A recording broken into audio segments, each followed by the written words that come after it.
All right. Welcome to another episode of the Rebelpreneur podcast.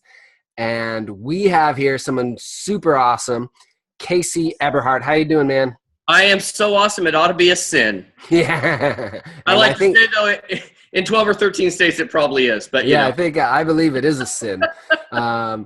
So for those of you listening in, you guys are super lucky. Casey is a sought after keynote speaker. He's an awesome guy who talks about business. He started up businesses. He's continued to grow several successful businesses. And really, at the end of the day, I wanted to have him on because he's a really fun guy. And he's really open and genuine. And, we meet people that are successful in our lives, but whether they're successful and willing to share is a whole different thing. So, Casey, why don't we jump in here? And I know you're somebody who is heavy on networking, heavy on marketing. You've figured out a way to generate leads, convert leads. And really, every time I see you or talk to you, and, I've had the good fortune of meeting you in person several times, you're always up to some big things. So why don't you share a little bit more about what you're up to and what you're doing? Yeah. So, Mel, first off, let me just thank you for having me on. It's one of those things I always love when I get a chance to hang out and have a great conversation with a peer who's also up to big things. Sometimes we do these interviews and you know how these things roll. Sometimes it feels like you're just dragging and you're really trying to pull people along. What I love is that every time we get together, we can spar and have a great conversation. And, I really believe that as entrepreneurs, one of the things that really propels and boosts our business is when you can get 2 or 3 or 4 people in a room together and really just have kind of this, I call it a clash of ideas, but it sounds more negative than it is, but I really mean sort of like the Big Bang theory of ideas. So, look, I am all about increasing people's business. I know that there are 2 things that business owners want and need more than any other thing. And I speak across stages around the world. I ask the same questions. I've helped literally now at this point probably 10,000 entrepreneurs really move the needle forward on their business. And I know that at the end of the day, there's 2 things that every business owner wants and or needs more than anything else. And that's to save time and make more money. So really where I kind of excel is really pushing people towards giving them things that save time and make them more money, but also more importantly, teach that philosophy to the business owners that that's what their customers also want. And I think so many times we miss the mark on really advancing our customers' ability to improve their lives because we miss the mark just thinking that our product, is the best widget. But if we really cut through the heart of what everybody wants, it's really about, what's the benefit that our product, good, or service derives. And so, up to big things is a huge thing for me. Mel, I don't even know if you and I have had this discussion, but I come from the amusement park world. So when I was 22 years old, I became the general manager of an amusement park and a water park up in Pacific Northwest. And 2 years after I took over as the general manager, 3 years, sorry, I always get that thing. We ended up selling to a massive conglomerate of amusement park, Six Flags, but I'm not supposed to say what company it was. But so after that, I increased our revenue, decreased costs, gave our customers family experience, moved down here, worked in the film business, and a couple years after living here, had the good fortune of working on an Oscar award-winning show. So I was one of the producers on a show called Being John Malkovich. And, from there, I've just bought and sold and built businesses my whole life. I'm a true entrepreneur in that, from the age of 22, when we sold, I kind of took that park on as my own project because that was the directive. But really, I haven't really had a job forever. And now I speak and train all over the world. And I'm kind of a true entrepreneur in the sense that I don't know, to me, job is a swear word. Yeah. Right. It's just like I can barely even say it. Just because as we go further in time, I realized that the word job or employee or W-2 taxation, all of that kind of stuff is going away. And so you and I have to lead an entrepreneur revolution, no pun intended, or pun intended, I should say, really helping business owners become entrepreneurs. I love that. I love that, Casey. And I know you mentor a private group of people in your Platinum Mastermind group. And, you know, I want to dive a little more into your mindset of how does somebody make that shift that they don't have to exchange dollars for hours, that actually it's a choice to go and slave away and exchange your time for money. And how does somebody from a background, right? Because not everyone is so fortunate to really have the insight till they get a lot of pain. And I believe when somebody has a lot of pain, then they start making changes. So how can somebody watching this, listening to this right now, make a shift from going from squandering their life away, whether they realize it or not, and not making what they deserve and wasting time? How does somebody flip that switch in their own head? Well, I think the first thing, Mel, is that they have to realize there's another side, right? I mean, I from a mindset is so an important foundational piece for this that we have to get it right. And so I talk a lot about, you know, sometimes we sell 1099 ideas to W-2 mentalities. And W-2 job, you know, if you're sitting in a cubicle or you're sitting in your car in traffic right now listening to this because you're back and forth from a job, you really don't have any leverage, right? And we really, until we leverage our time, energy, money, and resources, we just have linear. So my first piece of advice to everybody is go buy the book, Rich Dad, Poor Dad. It's just kind of like the foundational piece. And Kiyosaki does an amazing job in there of introducing the concept of cash flow quadrant, which is being able to recognize that there are really 4 different types of income, right? You have employee income, you have self-employed income, which I think a lot of people mistake for being an entrepreneur, right? These are your doctors, dentists, lawyers, veterinarians, people whose income is driven by them, right? So even though we sell them on the idea that that's being an entrepreneur, not 100% convinced that that's a true entrepreneur. You might have some entrepreneurial opportunities in there, but when you move to the right side of this quadrant, which is, you know, business owners and investors, it's really the ability for us to leverage everything that exists so that we're not doing everything with our own 2 hands. Totally. And Casey, I love that example because what's interesting is people always wonder, well, you know, that's how the other side lives, right? That's how those people were born rich. They were, you know, they got lucky. They, you know, they're geniuses, where really that type of thinking, even if that was true, which it's not, can't benefit an average person to think that, because if you don't think you're a genius, you're not going to get it. So what's powerful is in that Rich Dad, Poor Dad book, and I actually, in my book, I take that quadrant and I apply it to the 4 stages of entrepreneurship once you're in an entrepreneur. And being a true entrepreneur is what we're talking about. That's, at the end of the day, it's creating something scalable, creating something that you, instead of being the puppet, you're the puppet master, right? Yep. And being able to really pull the strings. And when I say that, I mean putting your money to work for you, right? Letting your money bring you a return. And I would just say, let's expand that conversation where it's not just money. It's time, energy, money, all your available resources, having those work for you. Yeah. You know, if you take an hour of time, and I love that you've been able to do this amazingly well, where you can take an hour of your time and actually have that almost put into the marketplace and work for you in equal to tens of thousands of hours of your time. It's almost like you're benefiting from your own hour over and over and over again, versus somebody that works at, you know, at a cubicle somewhere where they they invest an hour of their time and they're paid accordingly. Yeah.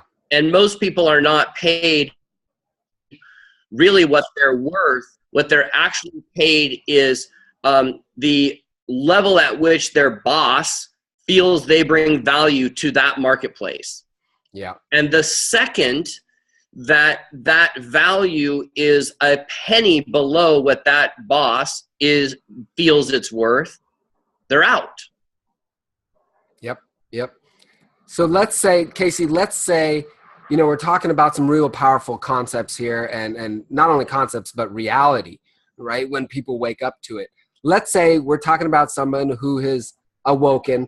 They're going through the entrepreneur revolution. They're realizing their value is a bit more than it was in the past.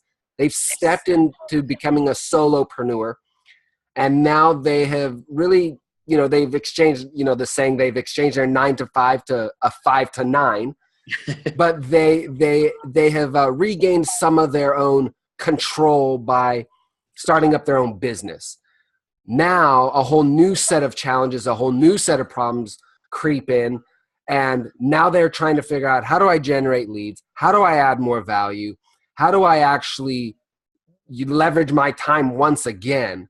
What do you say to that person? So that's a great question, Mel. So I have a couple of different answers that kind of go in different strings. So I'll try to give you a couple answers, then bring it back a bit. I believe that connectivity is today's new currency. So I start from that premise that even if somebody has, as a solopreneur, if they don't have a network or they're not connected to people, they're screwed. Because a lead is only somebody that has come into your space as a contact. Then they've risen their hand and said, hey, I'm a prospect. And they meet all the requirements for somebody to be a prospect. But if we don't have the ability to be in front of a network or in front of people, whether it's social media, internet marketing, or, shaking hands, kissing babies, then we're screwed. So I think we have to really start with the fundamental focus of everybody when they start to make that shift is we have to start building the most valuable asset that any of us have. And it's the one thing that no matter what business of ours crashes, we still have intact. And that's our network, right? The ability to pick up the phone, shoot a quick text, connect with somebody on social media. The bigger the network, the more money a solopreneur or entrepreneur is going to make. And I've just not seen anybody be able to debunk that myth, right? You and I are connected, so we're leveraging this, right? You're recording this, I'm recording this. I have the good fortune that you're a far bigger name than I am, so I'll get to go and put all over my social media and say I was interviewed by the Mel Cutler, right? So that's because we know each other, right? We know each other because we have another several points of connection. So when somebody first starts down this journey and this road of being an entrepreneur or a solopreneur, I think we really have to get clear that in the beginning of it, it's about building network and how do we add value to that network. If we add value to that network, the reality is that network will then help us build our business. They'll help us bring back more people into the network. And what I mean by that is if you can develop some raving fans in your business, raving fans out of customers or your people in your network, they will help bring their networks back to you.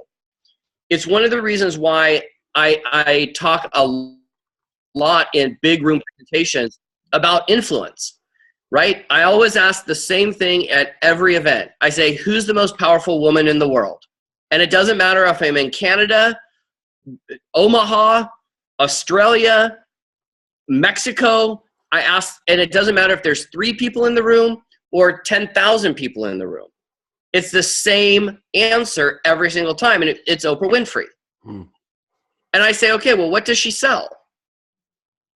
And I get all these answers. The immediate answer is herself, right?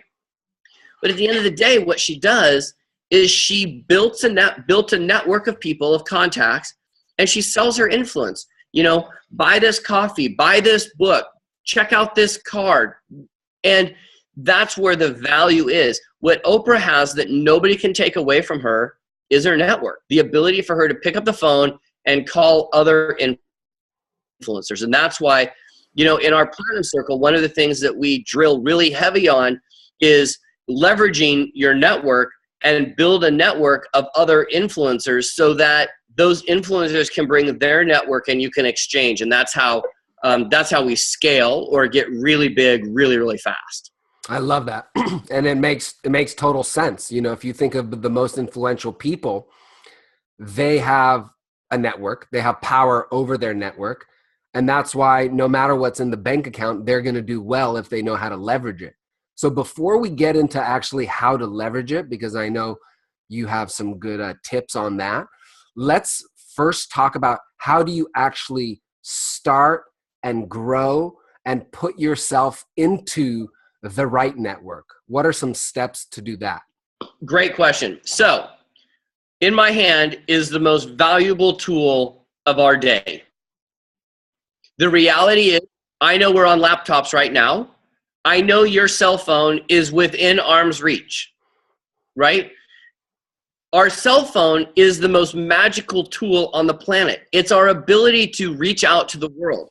So the first thing, and I actually do this at lots of events, the first thing that you can do, and if you can get into the habit of this, it's massive. Pick up your phone and text the last 10 people you've texted with and just say, hey, just reaching out, wanted to say, hope you're having a great day. Is there anything on social media that I can help you promote? Right? Super easy, very low risk. No one's going to say, you know, F off, take me off your list. I mean, these are all people that are already in your phone, right? Same with social media. I crack up all the time when people go to my Facebook page and they're like, I can't even tell what you do on your Facebook page. I don't even know what you do. And I'm like, exactly. But Mel, if you were to flip to my Facebook page right now, what you would see is the last 4 posts are me promoting people in my network that already have influence. So I like a guy named Eric Worre because I work in the network marketing space as well. So he did a video. I posted that video up on Facebook today. I said, hey, you guys, if you're in network marketing, check out this video by Eric Worre. Tagged him, tagged his fan page, blah, blah, blah, blah, blah. The reason I love this is it's right in line with some of the best trainers in the space ever. And then I tagged, I think, 5 or 6 amazing trainers in network marketing. Well, people follow them. People that follow their trainings are now going to see that, and they're going to see that I'm promoting. If you were to go look at the comments right now, almost every one of them has commented on that post, and now they're all being intertwined with each other as a group. So social media is the great equalizer, right? It's made all of us a media company, essentially. So I always look for networking opportunities or opportunities to help somebody. And I say help somebody. I didn't say sell somebody. Help somebody get further ahead in their business. I love that. That's awesome. That's, you know, it's why I love it is because it's simple. It's literally somebody listening to this could right now pick up their phone, send out, as a matter of fact, when we're done, I'm going to do that. Here's the thing. I'll even simplify it. Text 10 people a day. Put on your calendar, take 15 minutes. I don't know, maybe in the morning when you're on the toilet. Maybe it's, we live in Los Angeles, so maybe it's in your car when you're stopped at a traffic light. Get in the habit of building that network of people on your phone, not trying to sell them stuff. I am fascinated by people that try to just constantly sell. And I get ABC always be closing. I get generating and converting leads. I get all of that. But at its core, your network is the foundation of all business. Yeah. Right? I mean, it's why I recommend brand new people, go join a network marketing company. I don't care what it is, but one of the things that you're going to learn about multi-level marketing or home-based business or relationship marketing or network marketing, whatever the profession calls itself right now, it will teach you some fundamental skill sets I mean, I just got back. We were just talking right before we went on air about, this event we were doing. I was speaking at out in Vegas. You got 300 people in the room, all calling themselves entrepreneurs. And the number of people that I had private conversations with, one, weren't in love with their product, or were in love with their product, but don't have the network to sell that product to. It's mind-boggling. It's mind-boggling to me. It's always like, look who your network is. Where's the problem that all these folks have? Who are the big players inside that network? Solve their problems, promote the crap out of them, and then say, hey, I have this product, good, or service that I think would be really beneficial to you. Would you give it a look? What I love, Casey, is what you're sharing right now is the universal principle of giving before getting. I train it. It's there's actually a phrase for it, and we use it in one of my businesses globally. It's the difference between giving to give and giving to get. Mm. And there's a lot of people that go to networking events trying to get business, but nobody goes to a networking event with their checkbook open to buy crap. When I go to a networking event, I'm looking to meet 5 influential people, and my only thing that I do while I'm there is to try to do a Facebook Live with them or schedule a video with them or get them to coffee so that I can figure out how I can help them move the needle forward on their business. It's literally sell more by not selling. I love that. I love that. As a matter of fact, I practice the same type of philosophy. This last weekend, I was in Vegas. I know you were in Vegas, and I was at an event. And at that event, that's exactly what I did with the speaker. It was an event with business owners who are looking to exit, sell their company. And this gentleman helps them build up the value before they exit. So everybody in there, they're multimillionaires. They have a successful company. And the gentleman himself has exited out of several companies and just awesome guy.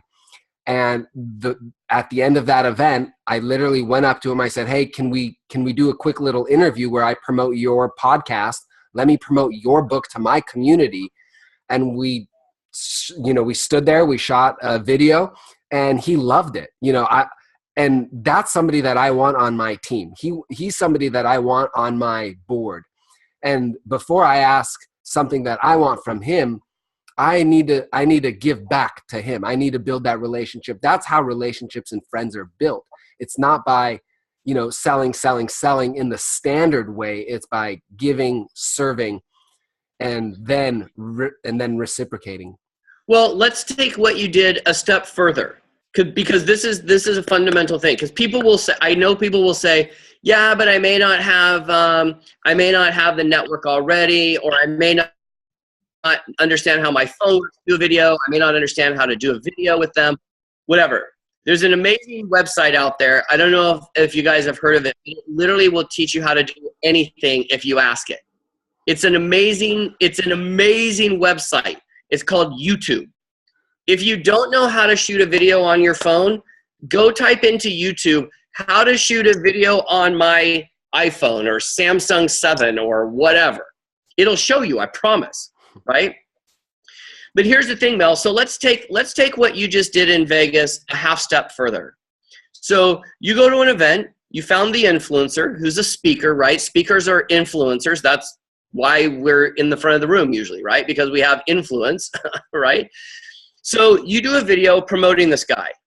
Now, from your perspective, I know you well enough to know that at your core, at your heart, you're like, I'm going to bring this guy's podcast to my tribe, right? Because there's a recipe in business. It's actually very simple. Build the tribe, engage the tribe, market to the tribe. Very simple process. Everything you do in business has to do one of those 3 things, right? Either building an audience, communicating with the audience, or selling to the audience. So you do a video with it. Now what happens? You do a video with this guy. You go back and you put it on your social media. Let's just say you even send out an email to your entire list. Or I know that you run meetups around the country. So you send it out as a marketing tool for this guy's podcast, right? First off, he's going to love you. Second of all, he's going to go, oh my gosh, there are so many people out there that say they're going to promote my podcast that don't. So Mel does that. I better get him on my show because I know he'll promote the episode he's on. Number 2. Number 3, most people don't understand search engine optimization or understand that the internet is a real estate play on some level. And you promoting that on your blog, on your social media, tagging this guy in it, now you get to be introduced to his audience as well. And 4th, and probably most importantly, he's going to go promote that same video to his own crowd, thus inadvertently introducing his network to you. Now, let me bring this back, and I'll bring it back full circle just to tie up this Oprah loose end. I sat and studied Oprah. I literally just spent a massive amount of time studying this woman because she's the most powerful woman in the world, above the queen, above politicians, above everybody. And what I found, Mel, was that she actually has a formula. And it's actually a very simple formula that all of us can implement in our business, like by the time we're done. Here it is. You did it in Vegas the past weekend. Other people's content plus their reach equals more contacts for you. Think about it. Oprah does a show. She brings on a guest. They promote that they're going to be a guest on their social media. They come to her show. A few of them stay through the second 20-minute period where she brings on a second guest. They're promoting a movie. They're promoting a book. They're promoting something else. And she collects those groups of contacts. That's exactly what you're doing. You're taking his content, in this case, his podcast, his reach, and bringing them back through you. Now imagine if as speakers, as trainers or whatever, we did that all the time. Now it's why you can go, Mel, and I see you all over the place. I can go into any event and everybody knows who you are because you're really good at promoting other people, making them feel special, bringing them into your network, sharing valuable content. Look, let's even go a step further. You're doing a podcast, right? So this is the podcast, a video, a vlog, right? This content will be repurposed over and over and over again. Yes. Is it a good idea to do a podcast or a radio show? Absolutely. Is it a better idea to do a podcast or a radio show where you're interviewing somebody else? Absolutely. Because if it was just you would be able to put this out and talk about whatever topic you were going to talk about. The fact now that you and I are on here, is there a high likelihood, guys, that I'm going to promote this as well? Absolutely. So now Mel is going to be enhanced by some of my tribe or some of my network that doesn't know Mel. So if I can make Mel feel amazing, and if I can bring new audience members to Mel, and I can even help Mel sell his programs and get into his space, the likelihood that when I need a favor from Mel, or I then want to do a webinar on something that I might be selling, I can call Mel and I can say, hey, can I get you on my show? Can I have you come speak at one of my rooms?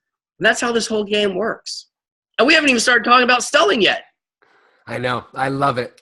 I love it, Casey. And I know you have some great tips on selling. You just shared some great tips on really marketing, and really it's coming from a place of giving, and that whole shift in mindset, I think, is the key. I've interviewed multimillionaires. I've interviewed even a couple billionaires. And as the chain goes up, those billionaires are the biggest givers. Look at Gary Vaynerchuk. Gary, I've known Gary for years, and it cracks me up because a lot of times, you just take speakers, these speakers, we go on stage, we're so convinced we've got to deliver our presentation. I've watched Gary make 6 figures an hour walking on stage and just going, you guys, I'm just here for you, line up and we'll just take questions the whole time. Mm-hmm. Yeah. He's not even trying to sell anything. He sells more by not selling. That's powerful. Now, Mel, I do think it is worth having a small conversation about actual sales.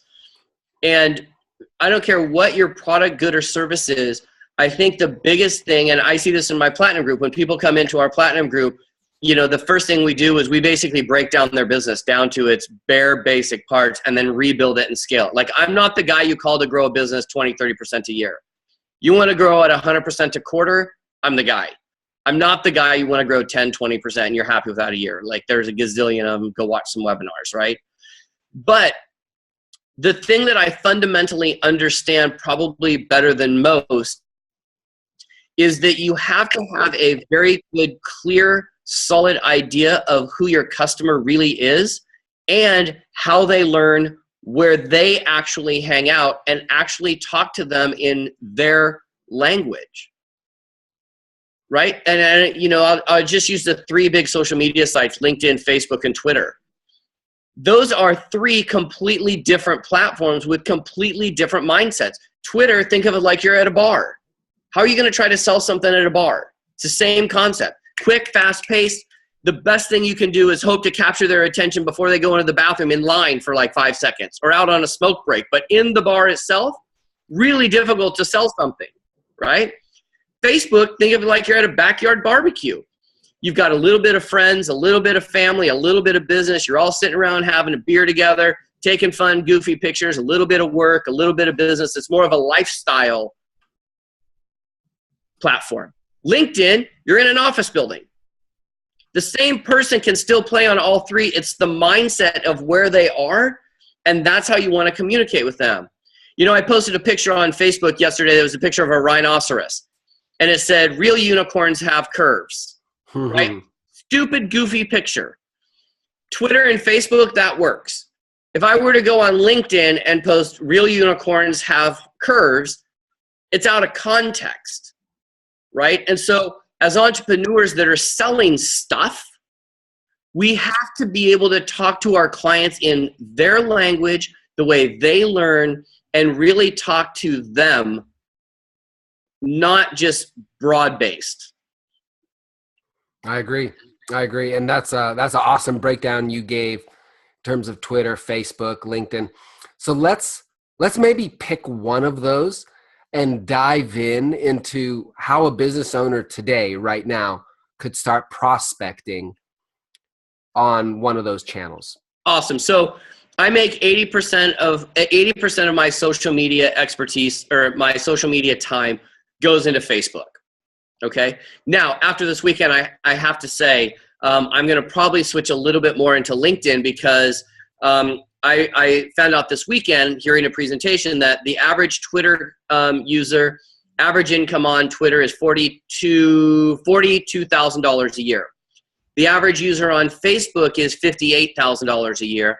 And the average person on LinkedIn is $112,000 a year. So if you're selling, a Post-it notepad, you could probably sell it on Twitter or Facebook, doesn't really matter. You're selling a high-end coaching program that allows businesses to make more money, you might play on LinkedIn, right? Just because they tend to have more money, right? So let's just talk Facebook for a second. Here's the thing about social media. It's called social media. It's not called logo book. It's not called brand book. It's not called, sell me your stuff book. It's called Facebook. So first thing is, the very first thing, and I'll just go through what we kind of do when we start somebody in our mastermind program. I go through and I force them to take every post that they post on Facebook, and we edit their Facebook page. We make them delete any post that talks about sports, religion, politics, sex, and or negativity. Every post comes off social media because we, again, have to start with the network. So if I go on Facebook and say, I love Donald Trump, immediately I lose half the people. If I go on and I say, I love Hillary Clinton, or I love liberals, lose half of the audience. Now I start talking about religion. I'm Jewish. I'm not Jewish. Whatever the religious connotations. Now you start chunking down. The only time I have ever worked with a client that I have embraced and allowed social media posts on religion was a client of mine who sold advertising in Catholic church newsletters. Right? So you got to stop posting that so we keep the open audience, right? Number 2, right now, and this is so important, you guys, right now, where we are today, video, Facebook Live video is huge. Facebook changes up their algorithm all the time, and Facebook algorithm is just the formula that they decide who sees what piece of content or what post. Okay, sorry if I talk. I'm a total nerd geek. So Facebook Live. Oh, but I don't know how to do Facebook Live. That's awesome, because all you have to do is go to YouTube and go how to do a Facebook Live, and it'll tell you. Like, it's genius, right? So by not posting about religion, sports, why sports? Because, you know, look, we just had a big I guess it was some sort of football game. I don't really follow sports, but I know there were people that were for one side and there were for people that were the other side. And if you're selling a product, people are fanatical and people are nutty. So if you post, I'm a fan of this sports team, you run the risk, not always, but you run the risk of somebody not doing business with you because they're on the total opposite end of the sports team, right? So religion, sports, politics, sex, and negativity. The reason I say negativity is if you go on Facebook and say, my luggage didn't arrive off of my Delta Airlines and I'm going to try to take down the airlines and flex my social media muscle. First off, Delta Airlines does not care that you with your 3,000 friends are posting something negative about them. Negative publicity is good publicity. Second, the bloody airline is an acronym for don't expect luggage to arrive. So and thirdly, what happens is, Mel, if you go and you post, I had a horrible experience of Bank of America, or I hate Delta Airlines, or Starbucks is horrible.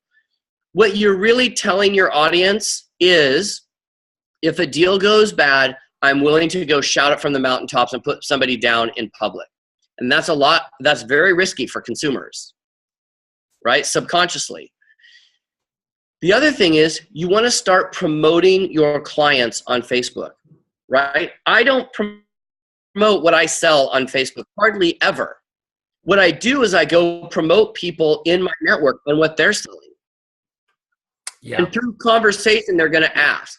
And I might say, look, you know, like I might jump on and say, hey, you know what? I'm going to do a quick Facebook Live in 20 minutes on 4 different ways to generate leads for your business. Right? Then I do a little Facebook Live. I say, hey, you guys, there's 4 different ways to generate leads for your business. How about you text 10 people a day and ask them to go take a look? Or set up a landing page or a page where somebody can schedule some time to chat with you. You know, one of the things I love doing is I'm not an outbound phone call guy, right? I have a list of voicemails. I never call back. But you call my voicemail and it says, hey, thanks for calling. I'm not a real guy that calls you back. So if you leave me a message, don't expect to call back. But if you want to chat, go to connectwithcasey.com and pick a time on my calendar that works for you. And now it gives me the ability to have somebody go pick a time that works best for them rather than me trying to catch them when they're, you know, at little Johnny's cello lesson or Sally's ballet recital or whatever. Does that make sense? That's a really good tip. Really, really good. Yeah. I mean, change your voice. Well, do this. Call your voicemail and listen to yourself and ask yourself, would I hire me? If your voicemail is, hi, this is Mel, give me your name and number, and you know, I'll call you back and try to sell you some crap that nobody really wants. Right? Like, that attention span, you guys, is so valuable. Think of what's the big football game? Oh, Super Bowl. Super Bowl. Tell I don't follow sports. What I know about that Super Bowl game when it occurs is that a commercial is worth millions and millions of dollars. Well, what really is a commercial? I can tell you this from a entertainment background. A commercial is attention span, and what we do is we create this massive piece of content over here to keep you from changing the channel for 30 seconds, because we're selling attention span. When we do a movie, when we create a movie, you guys might go to a movie because it's a good movie. You think the story's good, or Matt Damon is good looking, or whatever. At the end of the day, behind the scenes, we're selling popcorn and jujubes. That's all we're selling, and Happy Meal toys, right? So that attention span is so important, whether it's a social media post, whether it's your voicemail, whether it's your email. Your ability to have somebody invest their time in and their attention span in your message is huge.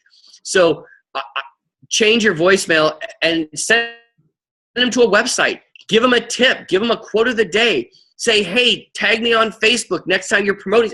There's so many creative things that you can do with your voicemail. You want to hear creative voicemails?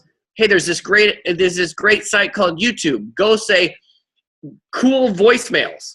I mean, it's just a matter of having somebody kind of shove people in the right direction. And small activities over a long period of time will yield massive results later on. Casey, you've shared a lot of really good tips in terms of how to add value, how to be creative. And the number one thing really that you're hitting home on is get resourceful. You know what I mean? Like, the answer is out there. You don't have to make shit up. You don't need to wonder, oh, does it work? Does it not work? There's people who've done it. There's people who have taken a company from 0 to 6 figures to 7 figures. Hire that person to coach you if they'll take you. There's groups of people who are more ambitious and will push you harder than you've ever been pushed before. And oftentimes that's what people need to reach a new level, right? Casey, you run that Platinum Mastermind group, and that's a badass group of entrepreneurs who are they don't want the status quo. They want to step it up, and they want to be held accountable, which is awesome. And you've also, oh yeah, go ahead. I'm sorry, I don't mean to jump in here, but you run an amazing group as well. And I think you and I can agree on this. That what you just said sounds like a fantastic wrap up. But I do want to caution people, and I think you and I would agree on this, that if you're going to go hire a strategist, coaches, advisors, join a mastermind group, put yourself in environments with people that have done it, don't, for the love of all that's holy, go try to join some free mastermind group of 7 people that are dead ass broke, sitting around a coffee table trying to exchange ideas, and just hope that out of that's going to crack some big, amazing new idea. The group is always going to reach the maximum level of complexity. So if you're the smartest one in your group, you got to get the hell out. Because now you're just king of the dipshits, right? I aim to be the dumbest one in the room, and I'm considered a kind of smart dude, right? I would never go join a freebie mastermind room or a freebie accountability thing, because the reality is that the business owners that are really putting numbers on the board and generating results understand that investing in the group of people that are around, they invest in access, they invest in other people's networks. They invest in skill set that's already been tried and true to the person running the mastermind or the coaching program. Like, to me, it makes no sense to go get a dating coach that's been divorced 7 times. There's no reason to go hire a coach in how to swing a golf club for a dude that doesn't know how to play golf. Right? So it's one of those things that drives me crazy, because right now there's a lot of people saying, oh, I'm going to start a mastermind, or I'm going to start a coaching program. And I go, okay, well, what are we coaching people on? Well, it's a way for me to sell stuff. I'm like, okay, well, you're giving Mel and I a bad name, because we run really good quality programs that allow business owners and entrepreneurs to flourish and really crank out amazing results. And there are a lot of people that just run shitty programs. That's the truth. That's the truth. And that's why I think knowing how to vet the programs, knowing where you're going, knowing what you want to achieve, and then finding the people who've done it is obviously super crucial. And if they haven't, and they don't have if the proof is not in the pudding, then you need to run the other way. Totally. So Casey, I want to do one more pitch for you, my friend. All right, go ahead. So look, and I don't even know, I didn't check with you first. I didn't check with you ahead of time, but I'm going to do it anyways. I want you guys, if you're listening to this or you're watching this, I want you to, for a second, kind of take what we've talked about today, what Mel and I have kind of been chatting about. And I want to bring it back to a very smart business decision that Mel made. Okay? So check this out, you guys. So Mel is a speaker. He's a trainer. He's a coach. He travels all around the world. The dude's amazing in terms of influence and ability to network and promote people. And, you know, he has a product called Vocalese, right? Now, this is a product that as a speaker is invaluable, right? He gave me a bottle to test it a few months ago, and it literally goes everywhere with me as a presenter, right? It goes everywhere. Now, I want you to think about the behind the scenes of this, right? Now, I don't know if Mel thought this through. I thought it was genius because he's literally selling a product that will give him access to probably the most powerful group in the world.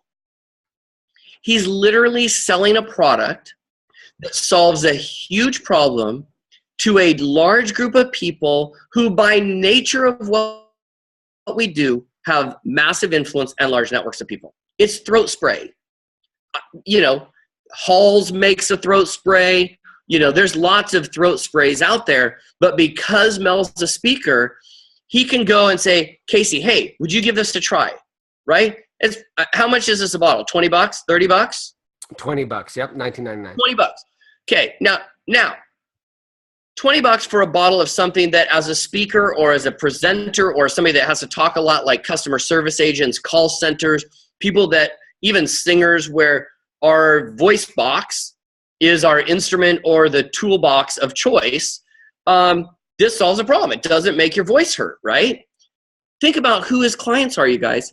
They're all speakers. Some Yahoo speaker stands up in front of a room and says, you guys got to check this out. I don't know, like right now. He's got instant influence into large networks of people. This goes back to exactly what we were talking about earlier, Mel. You've got a network of speakers. You found out a problem. You solve the problem. You get that product, good, or service into the hands of people. Let them become raving fans. And those raving fans will sit on podcasts and sit on social media and sell this product for you far faster and better than you putting up Facebook ads. Yeah. Yeah. So there's my pitch for Vocalese. Thank you, Casey. And I appreciate that. Yeah, I got mine right. I got mine right here. And, yeah, the stuff works, and I appreciate that shout out. And you know, for me, I just wanted to support my friends. A lot of my friends are speakers. They're traveling all around the world. They're impacting people, and the only way that they can continue to do that is to stay healthy and you know, protect their voice. And for me, after doing 2-3 day events, I'd have no voice. That's how I found out about the product myself. And now that's how I support other speakers. So I appreciate that shout out. Thank you, man. Another good. I happen to use brownies, right? Like I'm a big brownie sender. I love sending. Yeah. I just try to get them high on sugar. That's, you know, because you know, you solve a problem, I just spin them up, right? Yeah. I love that. So let's talk maybe a little bit about, let's kind of wrap up here. How does somebody get a hold of you? How does somebody continue to learn from you? You know, they listen to almost an hour here and they just love it and they want more. What happens next? Yeah, so I have a very quick page set up at expandthebusiness.com. So everything I do is helping people move the needle or expand their business. So if you go to expandthebusiness.com, if you want to get notified, I do a podcast that's live. It's also on iTunes called, I know, shocker, Expand the Business. But you can go to expandthebusiness.com and you can get on the email list to remind you. I am not a big spammer, so I shouldn't say spammer. I'm not a huge, like, pound my email list with offers. I literally send out an email once a week just telling you about the podcast and something cool that I think that's going on. And in that page, you will see that it says, hey, if you want a box of brownies, put your address in here and I'll send you a box of brownies. So that's kind of my gift for folks that are listening. I know that there is 1,000 things that you could be doing right now, and you chose to hang out with Mel and I for an hour. So let me reward you. Let me get you high on sugar. Go to expandthebusiness.com. I'll send you a greeting card. It'll say, hey, it was great to meet you. My text number, my direct text number is on there if you want to reach out to me. Or if you want to just have a chat and see if there's some way I can help you move the needle forward on your business, go to connectwithcasey.com, C-A-S-E-Y, and pick a time on my calendar. We'll have a chat. You're the man. I've interviewed a bunch of people, and to give somebody direct access to you, to connect with you, not everybody does that. So that's really generous of you, and I appreciate that, Casey. Thank you. Absolutely. Mel, because I believe that as business owners, we have to come together. And if I can have a chat with somebody and, I can help, create some instant tool for them or some instant thing that helps them move the needle, I just make it a core belief that as entrepreneurs, it's our duty to help other people. And, yeah.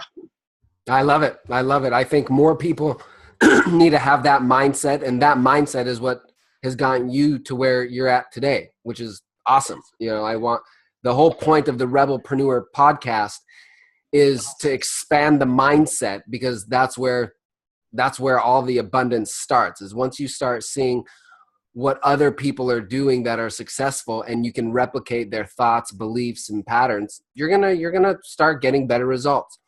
So Casey, any final words that you want to leave with the audience? Yep, absolutely.